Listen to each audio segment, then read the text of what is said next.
cada dia que passa, vemos o mal engolindo as belezas deste mundo. Nos perguntamos, quando haverá um fim para tudo isso? Haverá realmente um fim? Mas a maior pergunta não é quando nem como será o fim deste mundo, mas quem colocará um fim ao mundo?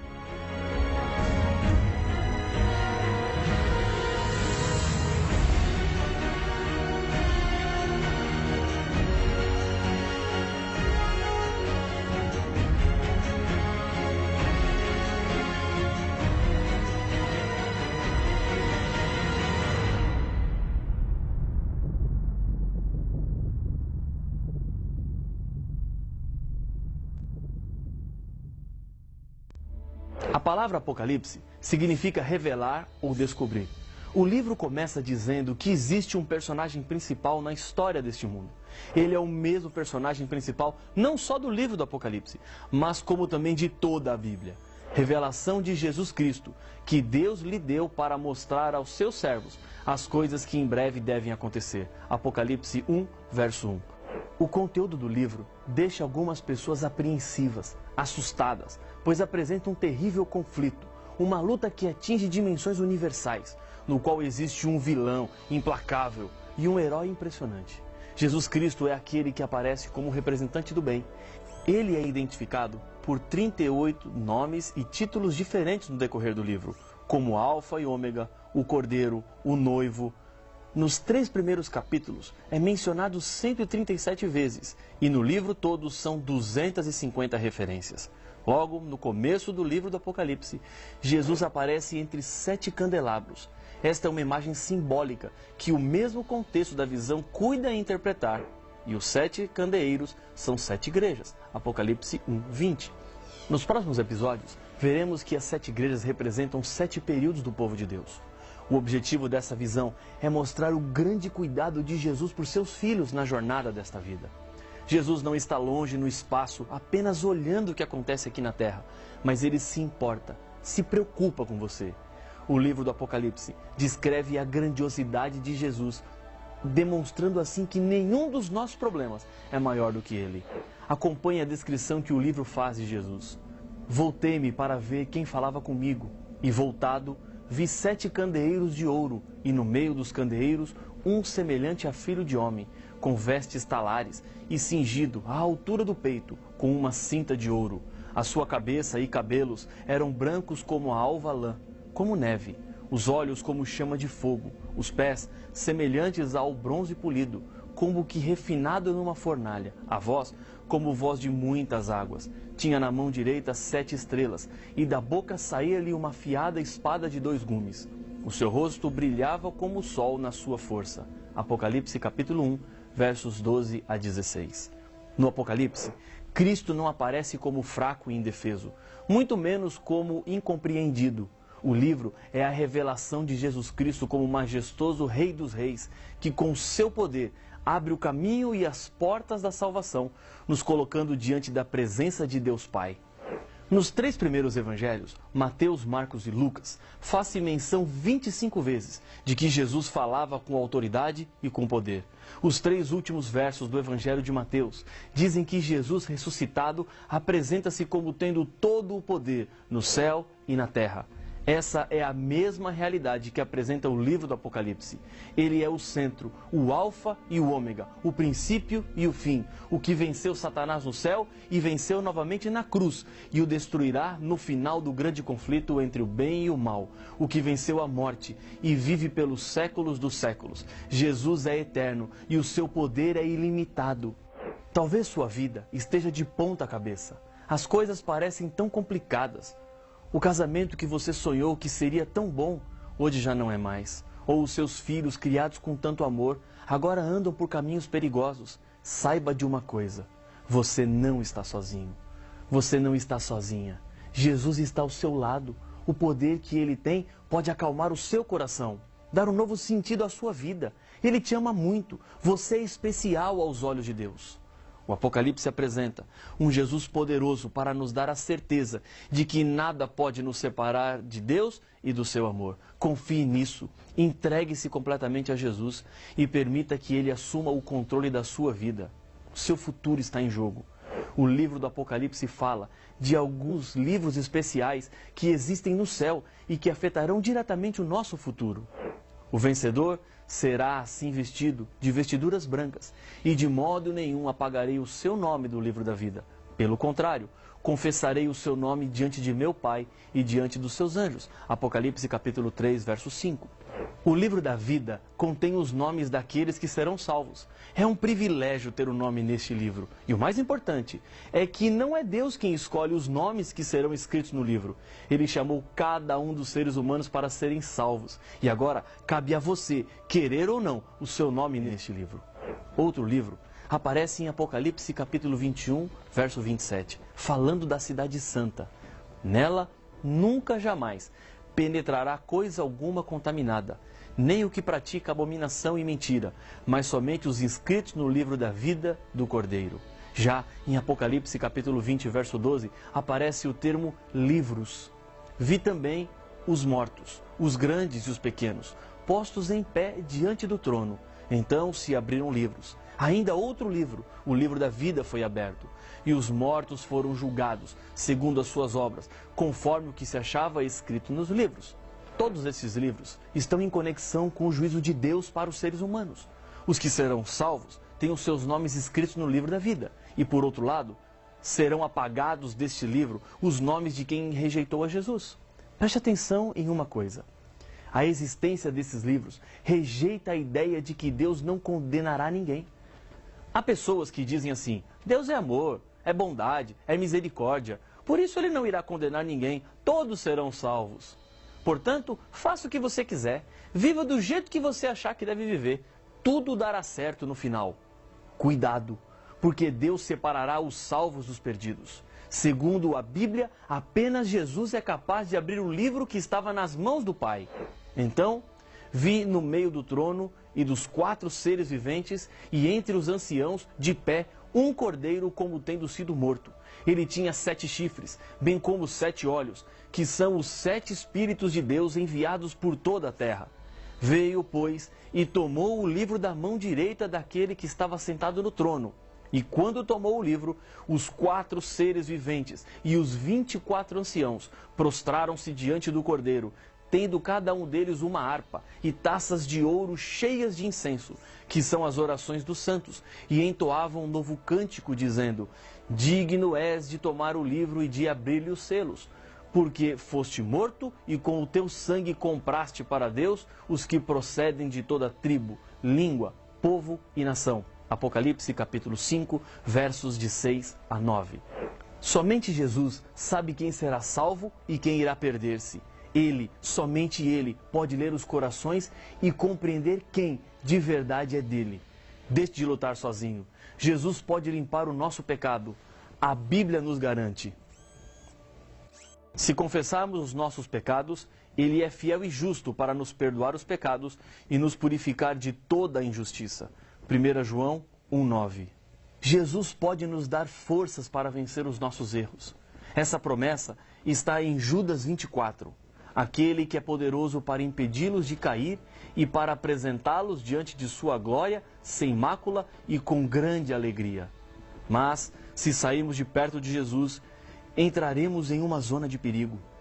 A Bíblia nos diz: e não há salvação em nenhum outro, porque abaixo do céu não existe nenhum outro nome, dado entre os homens, pelo qual importa que sejamos salvos. Atos 4, verso 12.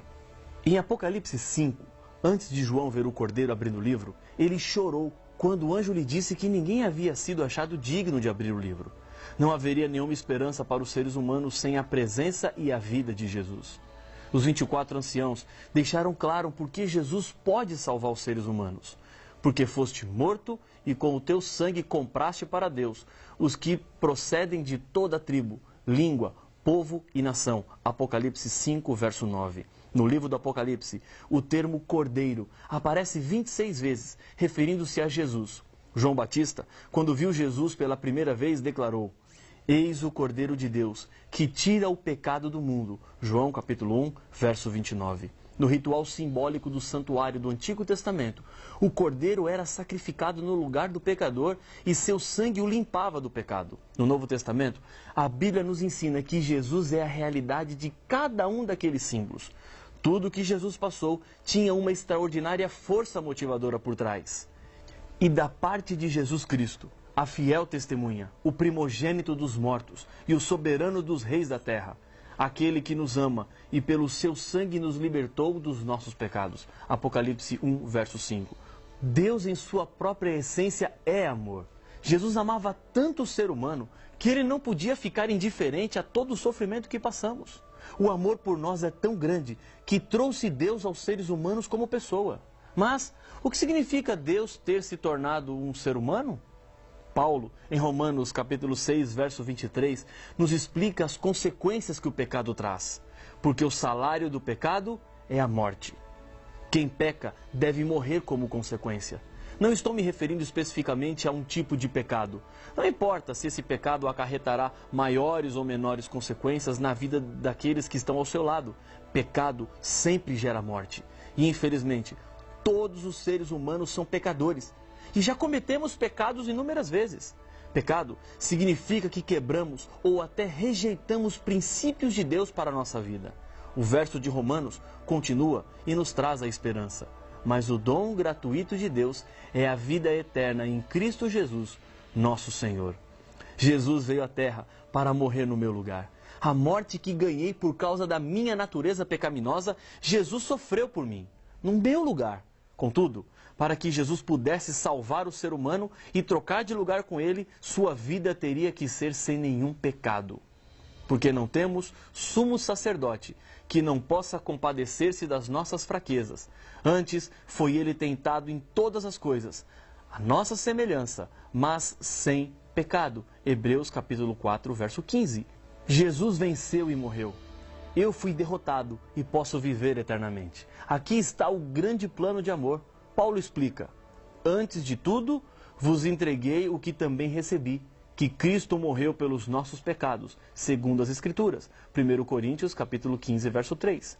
Enganados pelo grande inimigo de Deus e tendo como única opção a morte eterna, Jesus Cristo nos libertou da terrível condenação, pagando o preço com a sua própria vida. Recebemos assim um grande privilégio do nosso Senhor Jesus e nos constituiu reino, sacerdotes para o seu Deus e Pai. A Ele a glória e o domínio pelos séculos dos séculos. Amém. Apocalipse 1, verso 6. No Antigo Testamento, o ser humano dirigia-se a Deus através do sumo sacerdote do santuário construído na terra, com as orientações do próprio Deus. Agora, pela graça divina e através dos méritos de Jesus Cristo, cada pessoa que crê é transformada em sacerdote, permitindo-lhe ir diretamente a Deus. Ao lermos o Apocalipse, bem como toda a Bíblia, não há nenhuma dúvida que Jesus é o personagem central. Jesus aparece em cada um dos capítulos do livro do Apocalipse, expondo a revelação. No capítulo 1, como sacrifício completo e suficiente, Jesus é aquele que ministra em nosso favor. No capítulo 2, Jesus mostra o seu interesse por sua igreja através dos tempos, repreendendo amorosamente os erros e fortalecendo-a para as lutas. Capítulo 3, como Criador de todas as coisas, ele compartilha o seu trono com cada um daqueles que foram salvos. Capítulo 4 e 5, como Cordeiro morto desde a fundação do mundo, Jesus é o centro e a razão de toda a adoração. Capítulo 6, como grande líder da igreja que saiu vitorioso e para vencer. No capítulo 7, Jesus é o Cordeiro entre a multidão dos que foram salvos pelo seu sangue. Nos capítulos 8 e 9, Jesus recebe as orações dos santos e reprime todos os poderes do mal. Capítulo 10, como anjo parado sobre a terra e o mar, anunciando que não haveria mais demora. No capítulo 11, Jesus é aquele que recebe os reinos do mundo da parte de Deus Pai. No capítulo 12, como filho prometido ao povo de Deus, que conquistou a morte e subiu ao trono do céu. No capítulo 13, ele é o autor do livro da vida e do Cordeiro, o qual contém os nomes dos verdadeiros adoradores. Capítulo 14, como Cordeiro no Monte Sião, enviando a sua última mensagem de misericórdia ao mundo. Capítulo 15 e 16, como o Cordeiro recebendo louvor, mas que com seus juízos destrói o reino da apostasia.